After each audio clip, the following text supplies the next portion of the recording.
we are.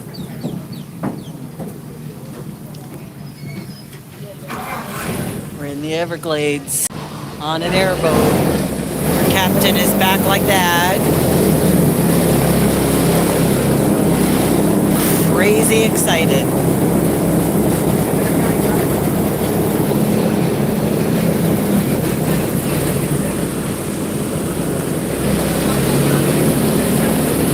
Supposed to be on the boat for an hour, so that's probably not going to be a solid video.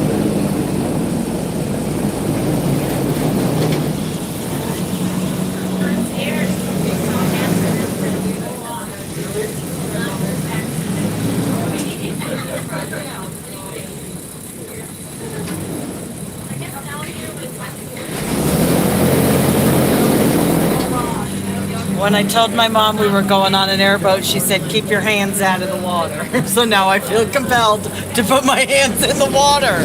Thanks, Mom. Alright, now real quick, guys, just make sure my mic is working. If y'all can hear me down there, make some noise for me, please. Yeah, that's what I like to hear. Alright, now my name's Captain Jeremy. I'll be taking you guys out here in the Everglades for the next couple days. Woohoo! I'm only teasing. You gotta be careful with that one. Some of you guys probably like that, wouldn't you? Yes! Yeah, you would. Yeah, I would. Alright, now listen guys, I'm gonna tell you guys just like I tell everybody that comes on my boat. This is an Everglades tour, okay? It's not an alligator tour. Now, I know you guys are excited to see alligators, so my main goal throughout our tour will be trying to find you guys North American alligators' natural environment. Ooh, I'm getting wet. I love it. But that's exactly what we're doing. Looking for a wild animal's natural habitat. Honestly, nobody can promise we're going to find gators out here. That's why we have a complimentary alligator show after the ride, just in case we don't. Oh, here goes Captain Rocky.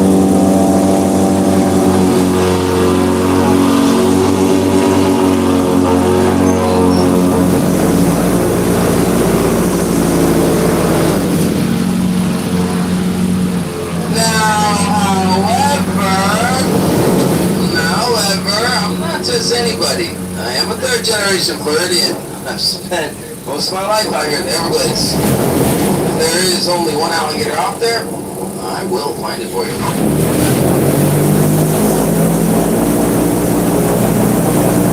And there is certainly more than one. Excalibur was built with two 350 horsepower engines, so depending on which way the wind is blowing, that will reach speeds anywhere from 30 to 40 miles an hour. That being said, you guys ready? Yes! Alright, hang on to those hats. No turn around for them. Here we go.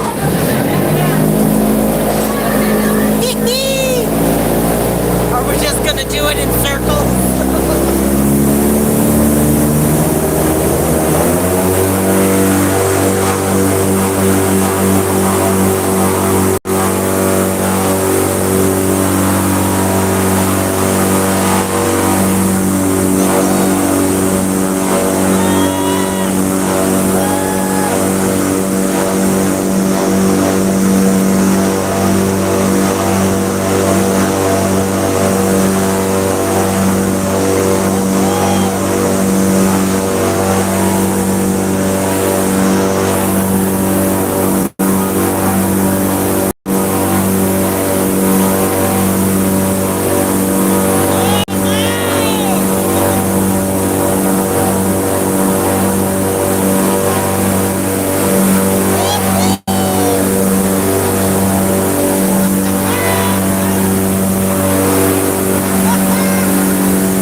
goodness, that's loud.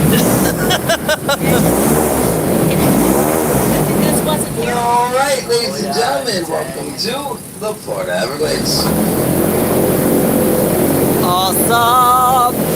Me and Cindy used to walk on these things.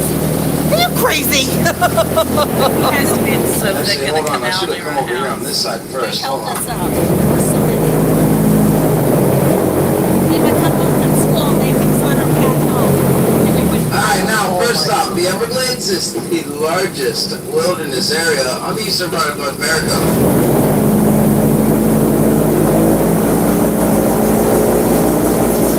It's a little more than 100 miles long, somewhere between 50 and 60 miles wide. Grand total square mileage comes out to be 7,800 square miles.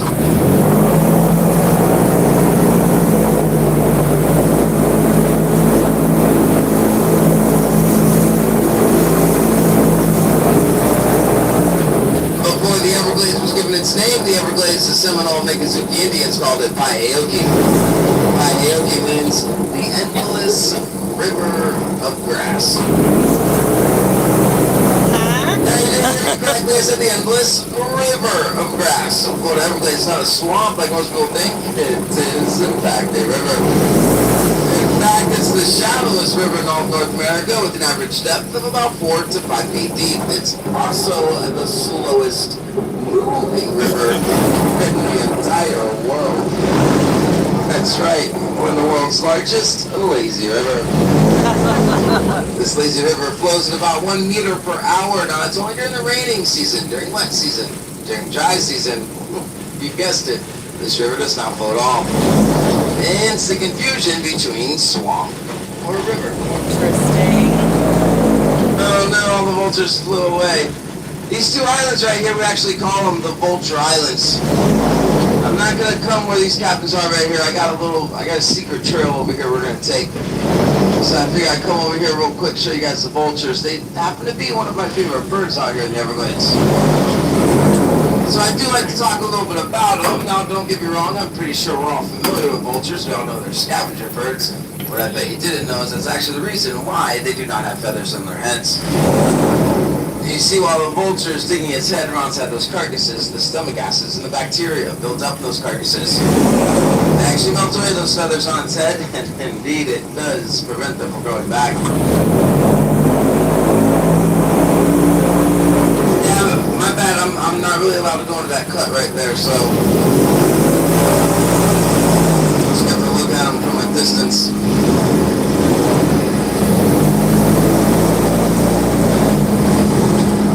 Now, pretty sure we also know vultures are pretty gross birds. I mean, they feed on dead carcasses, right? Yeah. Well, the vulture's natural defense is the ability to regurgitate up to 15 feet away onto its predators. Ah, pretty gross. I think it's kind of funny.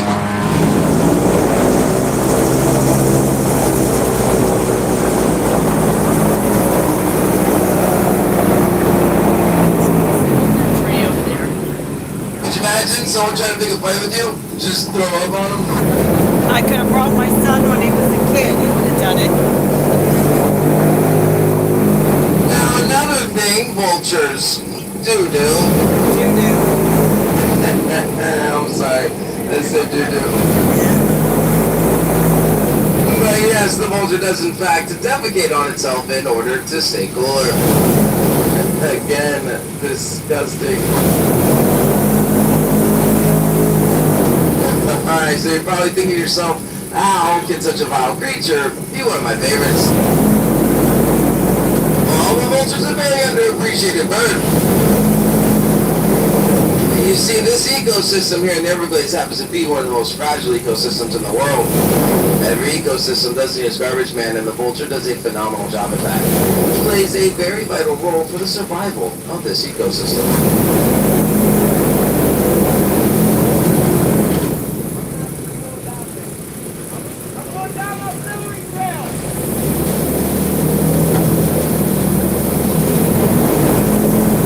I'm trying to let him know he can come in right after me, because we're leaving this spot here in a second. Like I said, I got a little secret path we're gonna take. Now, it is a dirty job for those vultures, but, you know, someone's gotta do it. For that, I'd tip my hat to the vultures. You can see the bottom here. Now, vultures are also quite fascinating creatures. They're not just plain gross. You ever see them fly up in the sky, around in a circle? A lot of people think they're circling some wounded animal waiting for it to die so they can get off the dead carcass. However, that is not the case. Vultures are very lazy birds. Feeling great, this lazy bird. They don't like to fly. They like to glide. They glide in these things called thermals. Thermals is when the sun heats up the surface of the earth, creates pockets of hot air. We all know hot air rises. The vultures seek out these thermals and they glide on top of them. Now, this is where it gets fascinating.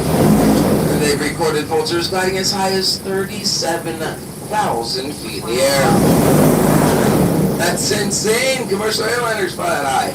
The temperature's dipped up there. The pressure, the oxygen levels are dipped up there. I'm sorry, but to me, that is absolutely fascinating. All right, enough with the vultures.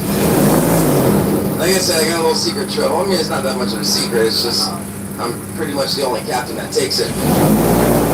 Oh, what? Yeah, I think there's like one or two more captains that take it, but I'm pretty much the only one that comes down here. Pretty much every ride.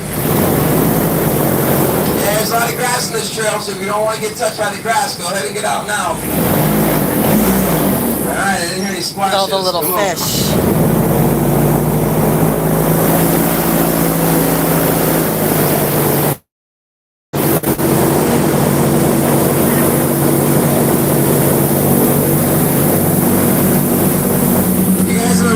Stick your head out, look in front of us. Eyes flying away.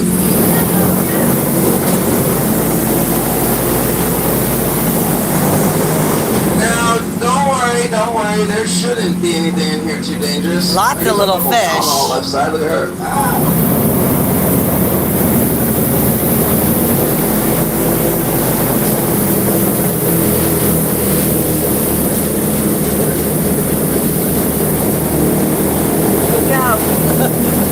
Poke your eye out, kid.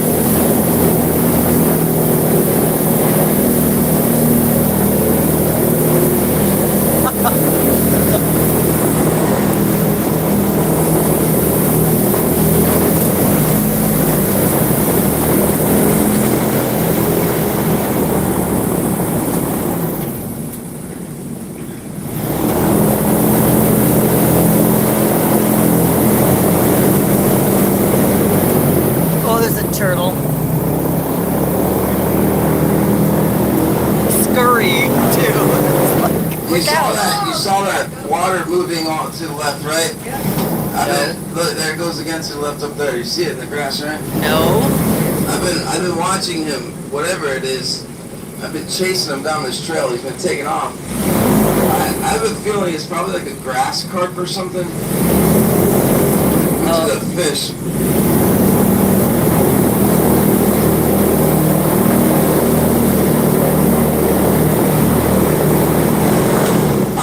Honestly, I love this trail. I don't know why more of the guys don't take it.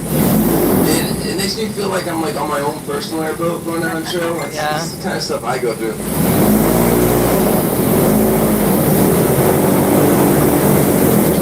It's also absolutely beautiful out here, especially once it opens up like this. Hold on.